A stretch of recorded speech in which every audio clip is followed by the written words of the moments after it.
Hi again. So, today we're going to be talking about manipulating the factors in your dog's life to make training the most exciting part of your dog's day so that your dog is motivated to learn and is excited by the rewards that we offer in training.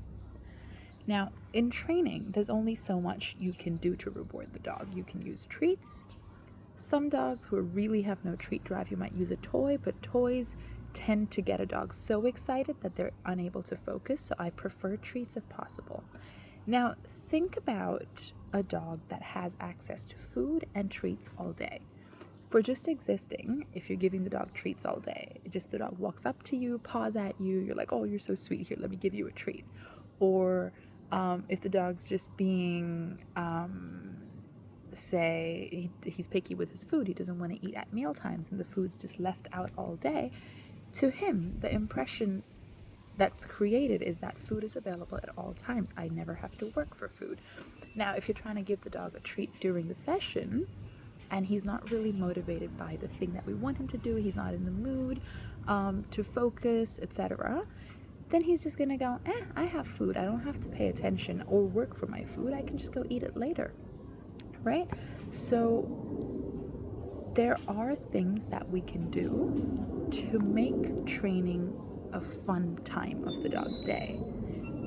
And the way you do that is by only giving the dog the things they like during a training session. It doesn't have to be that way forever. Different dogs and different handlers go on to different degrees of dog training. If you ask someone like me who wants to get into scent training or agility training with my dog, I might maintain this sort of manipulation, as I like to call it, for a little bit longer because we're constantly learning. But for the average dog owner, you're just looking for a dog who understands basic commands and listens to you. So you don't have to do this forever, but at least for the duration of our course, and at least until following your commands and following your guidance becomes second nature to the dog, I suggest that you make some of these changes so that exciting things happen around training.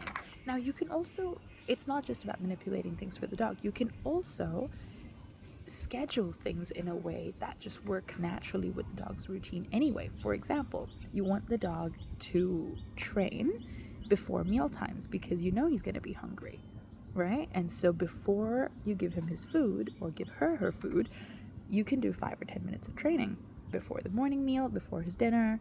If you give them lunch, you can do it 10 minutes before lunch as well. Or take away all those freebie treats that you're giving the dog throughout the day and only use them during training. So the dog goes, I must sit in order to receive a treat, or I must lie down in order to receive a treat. It might not just be treats, it might also be your affection. If you're constantly picking up your dog, cuddling with your dog, talking to your affection loses its value. Your dog might like it, but it's also available all the time. So it's not scarce. It's not super valuable. They like it, they enjoy it, but they also have access to it every single time they come over to you. So if you want, for example, a dog that's not as motivated by treats and you want your affection to become the reward in that moment, you have to learn to withhold giving affection 24 hours a day and then give that affection during the training sessions. If you generally want to give affection to your dog frequently, then do multiple short training sessions throughout the day so that you get that opportunity. Your goals are fulfilled, but so is the dog. The dog's learning, the dog is not getting things for free. And now you have to think about where this goes historically, right?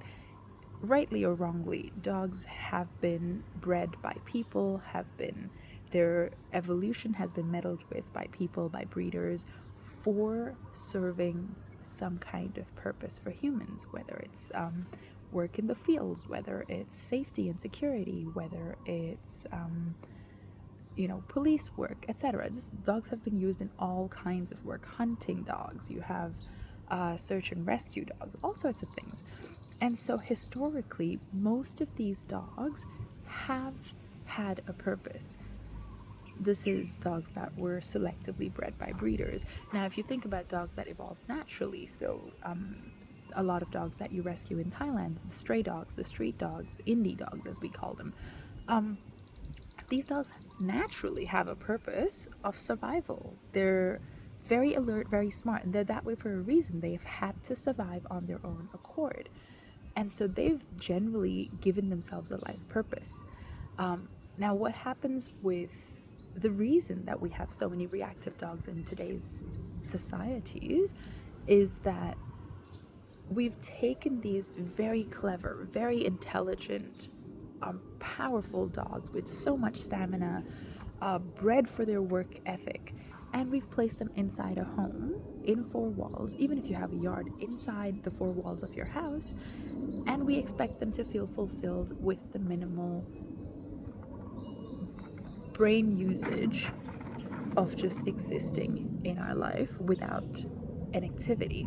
You could be doing daily walks and you could be doing running and jogging, but that doesn't mean that your dog is completely fulfilled. You do have to work with your dog.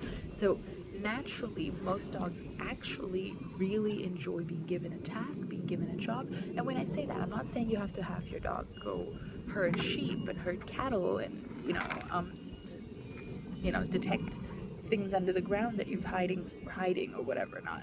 But I mean that you have to give them a task, give them a command, teach them a few commands, give them that command, expect them to hold that command, hold them accountable for it, and then reward them. And that's how they feel like they've done something, they've earned something, they've achieved something. When a dog has that sense of accomplishment and achievement, your dog is less likely to find its own purpose. And the kinds of purpose I'm referring to is most dogs, you'll hear a lot of dogs barking out the window, barking at every bike that passes, or digging in the garden, or chewing on furniture legs, or just different things around the house. But that's because they don't have a bigger purpose in life, right? They're not being mentally stimulated, they're not being physically challenged enough. So they find other things to do to release the energy that they have. They get up to what we call mischief. We say we have naughty dogs. They're not actually naughty, they're just clever, they're intelligent, and they like solving puzzles, and they like doing things. But we just expect them to exist side by side with us and just enjoy life, and suddenly the dog's not feeling fulfilled and hence causing all these or doing all these destructive behaviors that we then see as a problem. So having a pet is actually a privilege, and we want to do everything to fulfill the dog's natural instincts for them to feel relaxed, fulfilled, and exist peacefully by our side in our homes. Hope that helps.